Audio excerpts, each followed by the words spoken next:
students, today we are going to start to study about the chemistry questions that can come in your NTC exam. So basically we'll be starting the chapter wise. The first chapter of your class 9 chemistry is matter in our surrounding.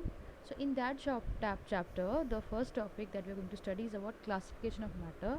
So we will be studying some of the questions related to classification of matter and also some questions from the in-depth part. Okay, so this video will come in two parts. So let's start. Okay, the first question is, the quantity of matter present in an object is called its.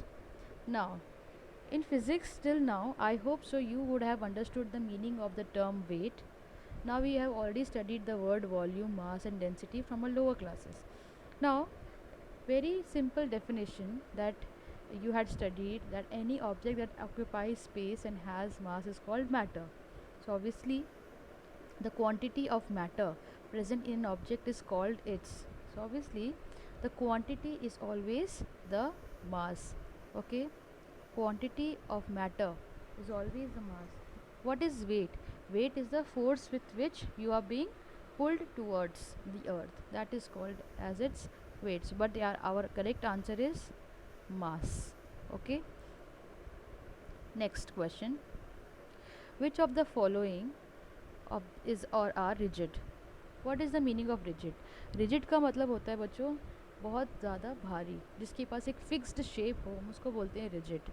अगर तुम्हारे सामने एक गिलास पानी है, हवा चल रही है और तुम्हारे हाथ में एक डस्टर है, ठीक है. अब मैं बोल रही हूँ चलो इनमें से तुम किसको दबा सकते हो, ठीक है, किसकी शेप चेंज कर सकते हो. तो तुमको पता है हवा के अंदर से तुम्हारी हवा हाथ ही निकल जाता है. So obviously we can not catch hold the air, correct. So that is why we say air is not rigid. Same with liquid. The moment you try to catch hold liquid, it will pour out of your hand, it will drop out of your hand. Whereas if you take the duster and try to squeeze it or try to push it inside, you will see the shape does not change. It means the duster is rigid. या फिर हम ये भी बोल सकते हैं जो solids होते हैं वो rigid होते हैं, ठीक है. Next question. Which of the following statements is or are correct? तो हमें इसमें से सबसे करेक्ट स्टेटमेंट निकालना है. So first statement says intermolecular forces of attraction in solids are maximum. सबसे पहले हम जानते हैं इंटरमोलिकुलर फोर्स ऑफ अट्रैक्शन का मतलब क्या होता है. सो इंटरमोलिकुलर, इंटर मतलब अंदर, मॉलिक्यूल. सो मॉलिक्यूल के अंदर जो अट्रैक्शन होते हैं उसको हम बोलते हैं इंटरमोलिकुलर. तो हमने देखा अभी भी मैंने जैसे आपको एग्जांपल दिया डस्टर का, हवा का और पानी का, ठीक है. डस्टर जो है उसको हम देखते हैं कि अगर हम डस्टर को दबाने की कोशिश करते हैं वो और नहीं दबता है ना. पानी को दबाने की कोशिश करते हैं तो पानी आराम से दब जाता है. इसका बेस्ट एग्जांपल क्या है, अगर हम पानी में स्विम करते हैं तो ऑब्वियसली हम पानी के अंदर घुस पाते हैं. सेम वे हम रोड पे चल रहे हैं, रूम में चल रहे हैं, इसका मतलब हम हवा के अंदर से भी निकल सकते हैं. इसका मतलब क्या होता है, एक और बात इसे समझ में आती है कि पानी के अंदर जो मॉलिक्यूल्स हैं वो बहुत दूर दूर हैं. सेम वे हवा की मॉलिक्यूल्स भी एक दूसरे से बहुत दूर हैं, तभी हम उसके अंदर से कट के निकल जाते हैं. लेकिन वही बात अगर सॉलिड की करें तो सॉलिड के केस में क्या है, चीज़ें बहुत पास पास हैं, मतलब पार्टिकल्स बहुत पास पास हैं. और कोई चीज़ एकदम पास कब आती है, जब उनके अंदर अट्रैक्शन बहुत ज़्यादा हो, ठीक है, फोर्स ज़्यादा हो. फोर्स मतलब जितनी तेज़ी से एक दूसरे के पास आ सके, ठीक है. इसलिए हम बोलते हैं कि सॉलिड में क्योंकि इंटरमोलिकुलर फोर्स जो है बहुत स्ट्रॉन्ग है, मतलब वो चीज़ें पार्टिकल्स एकदम सही है. तो ए तो करेक्ट है मेरा. बी क्या है, intermolecular force of attraction gases are minimum, correct. हवा में पानी से ज़्यादा, पानी और हवा को कंपेयर करें तो अब तुम किस में ज़्यादा जल्दी दौड़ सकते हो. तुम कंपेयर करो, तुमने कभी पानी में तुम्हें दौड़े हो तो तुमने देखा थोड़ा मुश्किल होता है पानी में दौड़ना, लेकिन तुम रोड पर आराम से दौड़ लेते हो. इसका मतलब गैसेस में intermolecular force of attraction liquid से भी कम है, या फिर मैं बोल सकती हूँ मिनिमम है. तो मेरा बी भी करेक्ट है. सी देखो, intermolecular spaces in solid are minimum. इसका मतलब क्या है, इंटरमोलिकुलर स्पेस जो सॉलिड में है वो मिनिमम है. ऑब्वियसली स्पेस का मतलब क्या, दो पार्टिकल्स के बीच की दूरी एक सॉलिड में वो मिनिमम है, करेक्ट. तभी तो वो और दबता नहीं है. इसका मतलब मेरा आंसर डी है, मतलब सारे के सारे सही है, ठीक है. Coming to question number 4. what happens to the volume of the aqueous solution when a small amount of sugar is dissolved in it? अगर एक ग्लास पानी में तुम चीनी डालते हो तो क्या तुम्हें लगता है कि पानी की अमाउंट बढ़ जाती है या कम हो जाती है या कोई फ़र्क नहीं पड़ता? तो तुमने ध्यान दिया होगा, तुम्हारी मम्मी अगर घर में नींबू पानी बनाती हैं, ठीक है, नींबू पानी बनाती हैं, एक ग्लास के हिसाब से पानी लेती हैं, तो क्या नींबू पानी डबल ग्लास बनता है या एक ग्लास से ऊपर बनता है या उतना ही बनता है जो तुम्हारी मम्मी लेके बैठी थी? तो तुमने देखा होगा उतना ही बनता है, करेक्ट, उससे ज़्यादा नहीं बनता, क्योंकि वॉल्यूम में चेंज नहीं आता। अब वॉल्यूम में चेंज क्यों नहीं आता? वॉल्यूम में चेंज इसलिए नहीं आता क्योंकि हमने ऑलरेडी पता है कि मैटर के अंदर स्पेस होता है, particles of matter have space between them, तो उस स्पेस के अंदर जाके ये चीनी बैठ जाती है, तो इसीलिए वॉल्यूम नहीं बढ़ता, वो स्पेस ख़त्म हो जाती है। समझ में आया?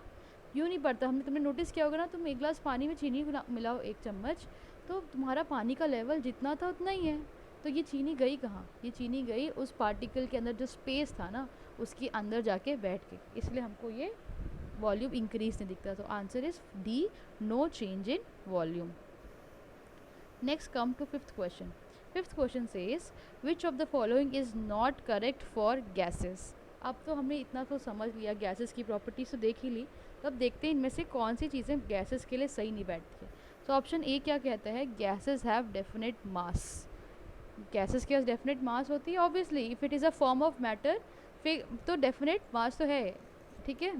हमने पहले ही मैटर का एग्जांपल पढ़ा था, anything that occupy space and has mass is called as matter.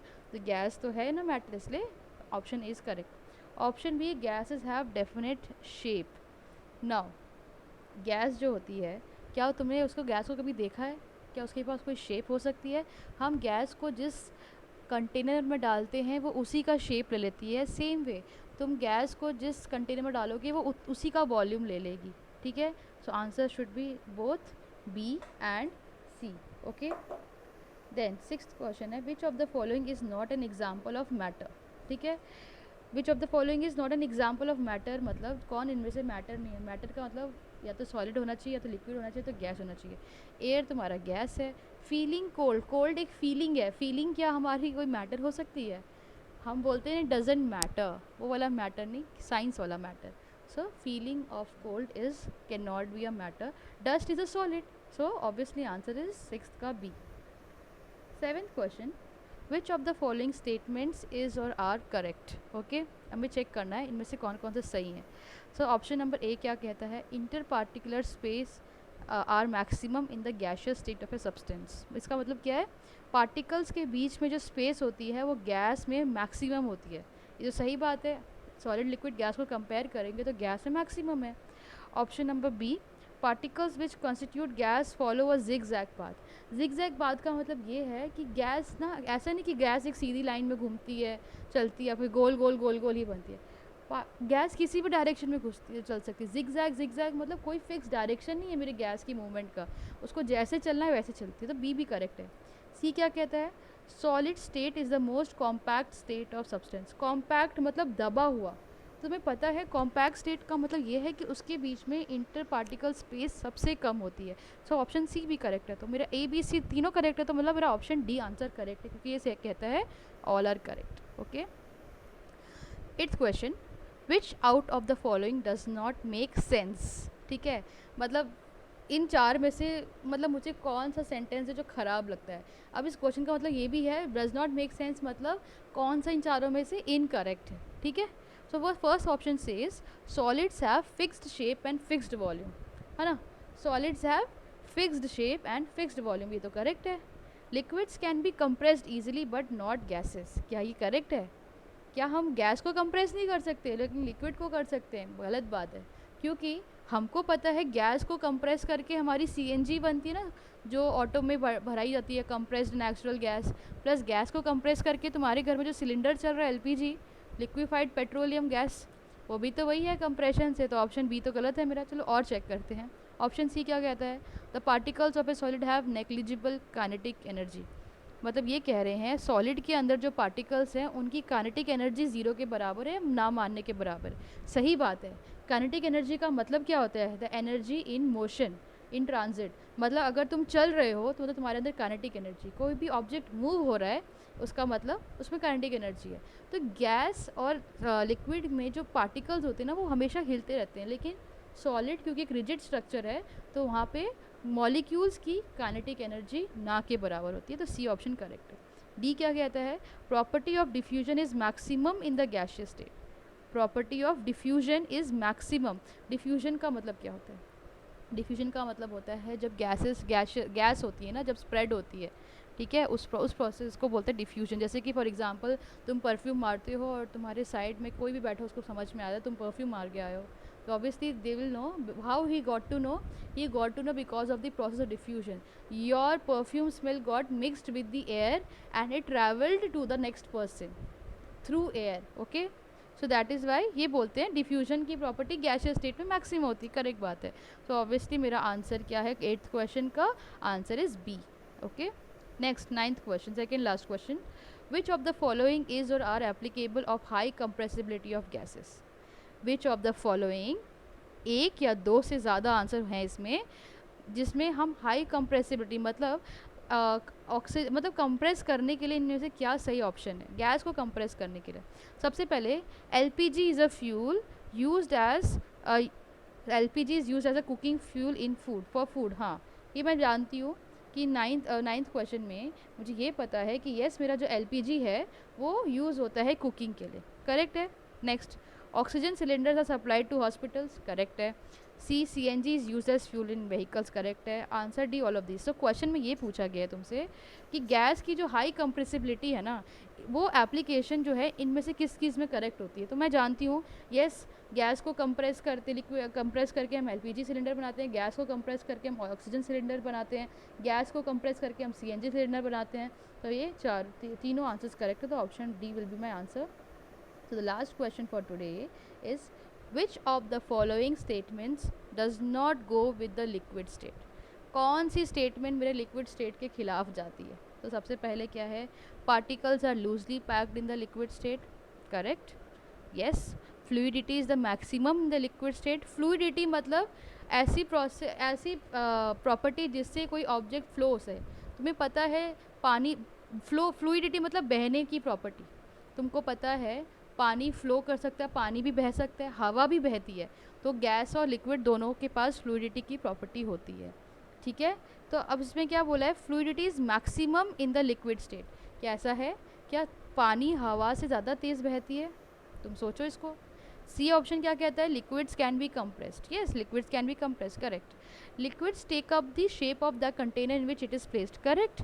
So but कौन सा सेंटेंस मुझे थोड़ा अजीब लग रहा है, ऑप्शन बी, क्योंकि मैं इसमें क्या कह रहा है कि फ्लूइडिटी मैक्सिमम लिक्विड में, जबकि मैं जानती हूँ मैक्सिमम लिक्विड में नहीं है, उल्टा फ्लूइडिटी मैक्सिमम गैसियस स्टेट में होती है।